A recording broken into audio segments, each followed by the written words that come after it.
Welcome back to the Build the Church podcast, where we help you gain momentum, grow your church, and go the distance in ministry. I am your host, Josh Roberie. In this episode, I get to sit down with my good friend, Pastor Noah Herrin, to talk about one of the things I'm most passionate about, connecting people to the church in a brand new way churches can do it. Here's why this is important. We can pour everything into a great Sunday, but if people slip through the cracks before they ever get connected, we've missed them. So I'm always looking for tools and ideas to help churches close that gap, and Noah has built one worth talking about. If you don't know him already, Noah is a lead pastor, author, and communicator based in Nashville, Tennessee. In 2023, he and his wife, Maddie, planted Way Church in the heart of Nashville, and in just over 2 years, they've seen more than 1,200 people say yes to Jesus. He's the best-selling author of Holy Habits and Welcome to Manhood. He hosts the Way Deeper podcast, and he's the founder of Church Grids, a tool helping churches automate and simplify how they communicate and connect with people. And I'm excited for you to hear from him. Someone once said the two greatest days of your life are the day you were born and the day you discover why. So let me ask you, do the people in your church know their why? Do they know how God has wired them and where they're meant to serve? That's exactly why I want to tell you about yourteam.church. Your Team is a digital assessment that helps every person in your church discover how God created them, what He created them to do, and how they work best on a team in a way that's innovative and genuinely fun. Your church even gets a unique URL with your own branding for you to put up in your Next Steps class, and a volunteer dashboard that connects to Planning Center. You can try Your Team Pro for free right now for 30 days at yourteam.church. Now let's get into it with my friend, Noah Herrin. Noah, I'm so happy to be talking with you today. Thanks for jumping on the podcast. Josh,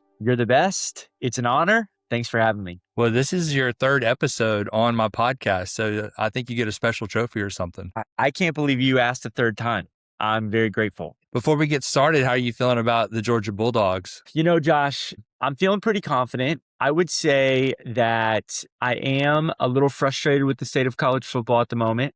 And so, honestly, this is the least excited for a season I've been since Kirby Smart took over. Not because we're not talented. I think our team's going to be really good. I just don't like how quickly players are leaving teams and all the NIL stuff. But I have high expectations, and I think a lot of people are sleeping on the Georgia Bulldogs. You don't want to sleep on the Georgia Bulldogs, Josh Roberie. You don't want to do that. Well, you're a passionate Georgia Bulldog fan. I appreciate that about you. And but you're a well-educated college football fan. You're not just locked in on your team. You know what's going on.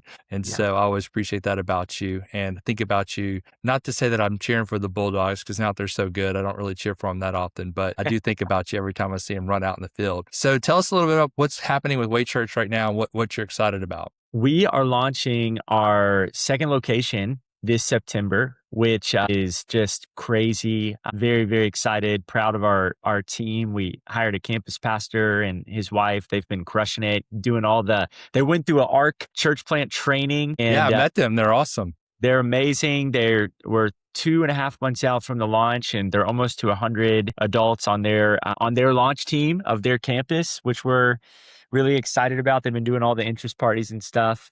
This Sunday, if we see 2 salvations, then we'll pass 1,700 salvations in just under 3 years. That's the thing we're most excited about. We're doing this thing in September called Way Revival. It's our second year doing it. It's kind of like a mini conference that we're hosting. And there's always something to be excited about in Nashville, Tennessee, and at Way Church. So we're really grateful. Well, tell me about Way Revival. Who's coming to that and when is it? Okay, September 25th, 26th, 27th. It's a Friday evening, Saturday evening, and then a Sunday, all 4 services at Way Church. So we'll have Sadie Robertson Huff is going to be speaking one of the sessions. And Levi Lesko is going to be speaking as well. And then I'll be speaking one of the sessions. Last year we did it for the first time. We weren't sure if it would be a yearly thing or not. We had Pastor Chad Veach and Pastor Jonathan Bakluda, and it was just such a hit with the church, like primarily. We had people come from outside of our church too, which we're going to have the same thing this year. We love it. But our church was just so fired up by it that we were like, we got to keep this going. So we're moving it to a bigger venue, downtown Nashville. And we're fired up. We have the capacity to fit 2,600 people at the new venue. And right now we're about halfway there with tickets. And so I think we're going to fill it up this year, which will be awesome. That'd be really exciting. It sounds like you got a great great list of people coming in, and I'm glad that it's been such a hit for you guys. You have always been really good at gathering people together, even before you planted a church. And now Way Church, people can look on social media and see that people are gathering. But if we make that our goal of just getting a lot of people in the room and not see them connected and disciple, people Right. begin to slip through the cracks. So how do so many pastors get that wrong? Yeah, I think the main thing I see is just assuming that what works for one person is going to work for someone else. So just blanket, this is our strategy and this is our communication flow, and we're just hoping that it's going to work for everybody. And if you're doing church right, then people that walk in the door are going to be very different. You've got to think with that in mind. How do you communicate differently to a 30-year-old mom who's a single mom? It's going to be a lot different than the way you communicate to a 20-year-old college student who loves your church. And it's going to be a lot different than the 50-year-old couple that just became empty nesters. Like there's just a lot of different things that they're looking for, a lot of different ways that you need to talk to them. And so the big thing I would say is you just got to make sure that your strategy is not just a one-stop shop, or you're going to constantly be missing a certain demographic of people. There are some churches that aren't prioritizing connection enough, and there's some that are, and they're just really struggling to see people come in. And if you talk to any pastor for more than a couple minutes, they'll talk about that famous phrase, they're trying to shut the back door. What are some things that you've seen work for you guys to shut that back door and to make more connections? I think everyone knows this, but it's like the thing that's going to shut the back door. There's really two things at every church. Doesn't matter what kind of church you're a part of. It's either community or it's mission that's going to shut the back door. So as quickly as you can get someone into community or a part of your mission, the less likely they are to leave. Now, there's a bunch of different ways that you can do that, but just really practically, I think you've got to give them an opportunity every single Sunday to be a part of that. So it's why I'm such a big proponent of the weekly growth track. We call ours Way Track. If you're only doing that once a month, or if you're only doing that once a quarter, you are severely hurting yourself when it comes to shutting the back door, because it's such a massive amount of time for someone to be kept out of community and kept out of mission. So I think you got to be consistently giving people an opportunity. You got to consistently talk about the importance of getting plugged in and how they do that at your church, like clear communication from stage. And then I think you got to constantly be celebrating the stories of people who did take the risk of going to that growth track or going to that small group. And so if you come to our church right now, we offer Way Track every single Sunday. And every single Sunday, we are trying to fight for a creative new way to promote it so that it's not the same stale announcement of please go to Way Track. It's like, no. We're going to bring a couple on stage that wasn't sure about going through Way Track. They went through Way Track. They met their best friends. Now they're plugged in at the church. They're leading a small group. It's like those are the things that move people. But you got to get them in community. You got to get them in mission as quickly as possible. I heard someone recently remind me of this idea that if you could imagine if businesses ran their businesses the way that churches run their churches. So you go in to buy a car, you find the car you want, and the salesman says, "Hey, we only sell those cars on the third Friday of every month. That Friday just happened, so come back in 5-6 weeks, and that car is yours." That the dealership would close down, and that's why I love having a next step that's clear for everyone each week. And you guys do such a good job at connection. You do a good job at gathering, but your goal isn't just to gather and to connect people. Your end goal is to create disciples. And I think that's what makes Way Church so special, is that you're not just growing out, but you're also growing people up and fulfilling the Great Commission. And you developed a tool that's really helping churches do that. And I'd love to hear you just kind of tell me the genesis of where did this idea for church grids come from and what is it? Yeah. So basically, before we launched our church, our executive pastor and I, his name's Connor Crumpton, without getting too much into the story, we were kind of a arranged marriage where we had a mutual friend who was like, "Hey, Noah, there's some things you do well. There's a lot of things you don't do well. And I know this guy who does all the things you do poorly really well. You guys should do this church together." I was a little nervous about that. It ended up working out amazing. I think he is the greatest executive pastor on the planet, and he's become one of my best friends. But his background was the business world, the marketplace. He did a lot of work in logistics, in sales, in software. And so he brought all this experience over to the church space, and he was just hyper obsessed with what he would constantly call our new person pipeline, really just assimilation. He was just hyper obsessive over the whole process, which I loved. I just didn't know how it was all going to work when it came to like software and stuff like that. And about 2 months before we started the church, he came to me super frustrated and he said, here's the problem. He said, we're paying all this money over here to do ads. We're paying all this money over here to do database. We're paying all this money over here to do texting and communication. And he was like, we're paying so much money and none of these things are syncing together. He was like, if you could just give me 10 hours a week for the next year, I think I can build something that's going to solve all the frustrations and problems that we have. And I was like, you mean that you have? Because I don't know what you just said. 14 of the words that you just said didn't make sense to me. And so that's what we did is basically he spent 10 hours a week for about a year just trying to solve the problems that we were experiencing. And really plainly what Church Grids is we identified 4 stages of a new person at our church or just a person at our church that they could be in. And those stages are this. It's the seeker, so seeking stage. There's the attending stage. There's the connecting stage. And then there's the belonging stage. So a seeker, that's the new person, classic new person at your church. That's the person that they tried it for the first time, or maybe they've come a couple times, but they haven't really made the decision that your church is where they're going to go to church. It's not their tribe. They're looking for community. They're looking to see if they like the pastor. They're looking to see if they like the programs that you do.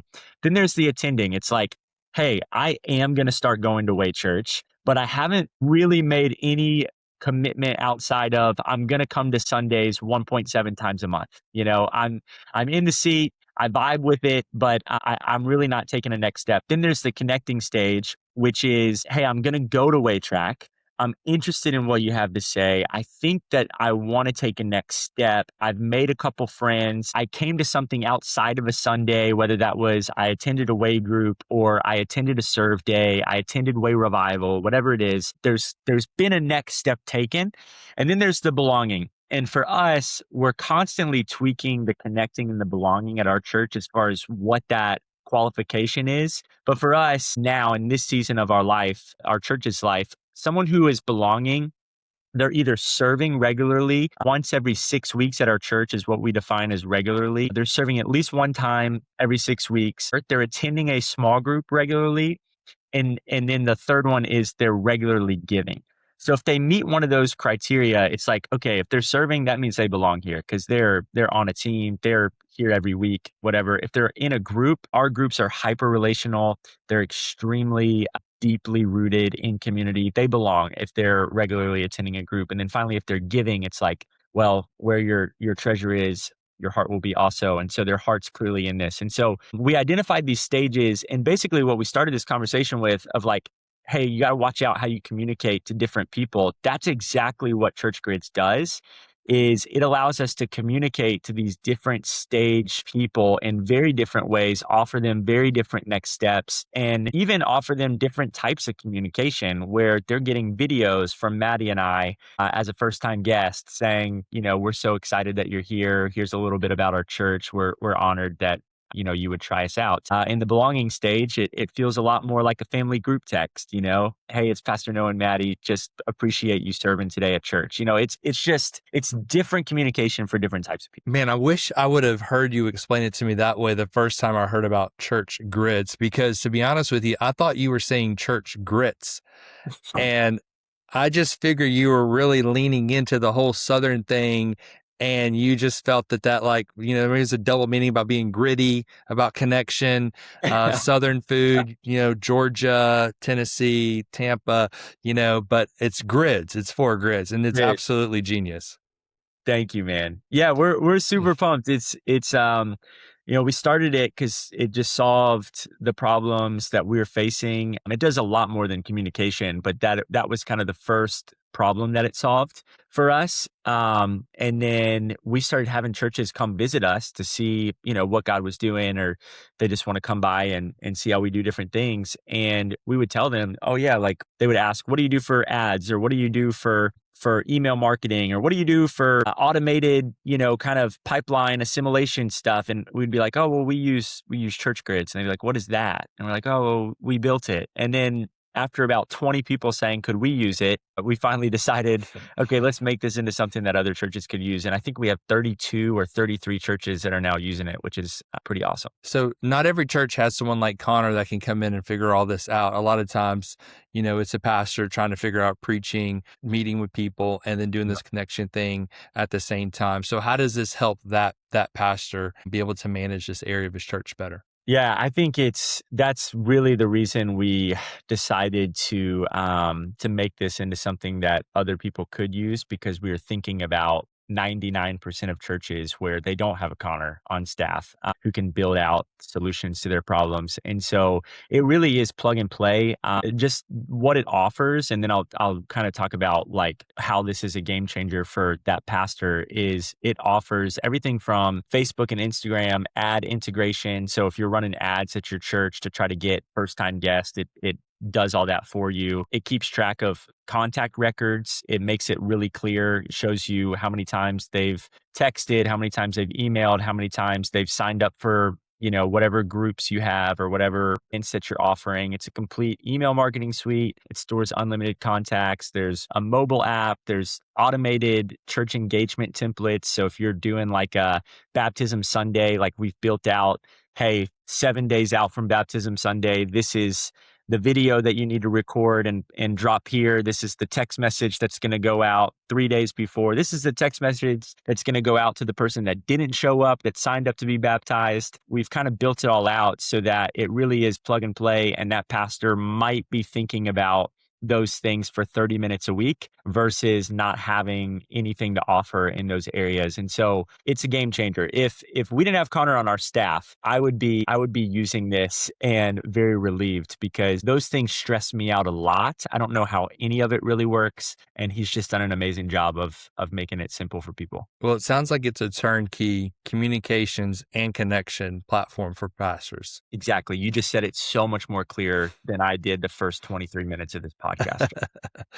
Well, I love that. I love what you're doing. I'm super passionate about connection. I know it's an area that when pastors are concerned about it, they've seen the struggle, and I desperately want to help people get traction. And this is an area that maybe they haven't had the time to think through. How am I actually connecting and communicating to people in the different phases of our church?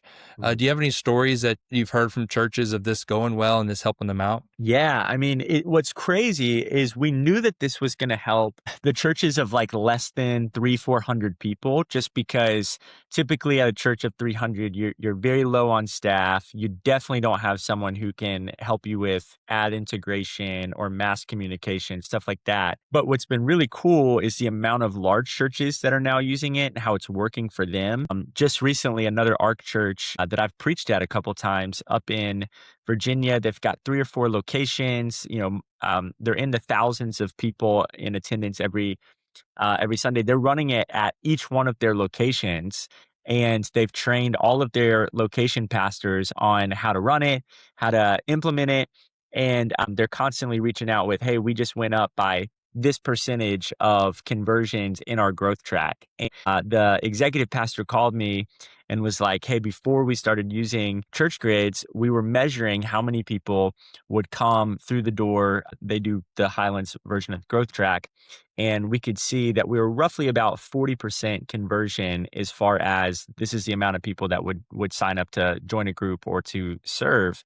And he said, we've been using church grids, and where we've seen it matter the most is in the follow-up from growth track. So those people that if they didn't sign up would kind of just fall through the cracks are now a part of our database, and they're now getting these automated engagement templates that we're running. And he said we've actually gone from about 40% to over 65% conversion just from those templates. And so that really fired us up, because those are people, those are people that are going to join a group, they're going to serve, and Lord willing, they're going to be a part of that church for years and years, and it's going to impact their family and it's going to impact their lives. And so that's the stuff that fires us up. Incredible. Let's come back to church grids in just a second. I want to, diverge a little bit into your podcast that you do. So you have a podcast, the Way Deeper podcast, and it's a little bit different from other podcasts that I've seen because you actually talk about hot topics. And, when I was a teenager, someone gave me a Bible. It's really how I fell in love with reading the Bible. And it had these little sections in it called hot topics. And it's like topics was spelled with like an X, you know, and I would read about the hot topics of the day. And it really got me reading the Bible. I want to talk about your podcast, but too, I'd also just want to take a second because I think you're doing something really, really important. And that is there's maybe a generational shift on how pastors are communicating with people.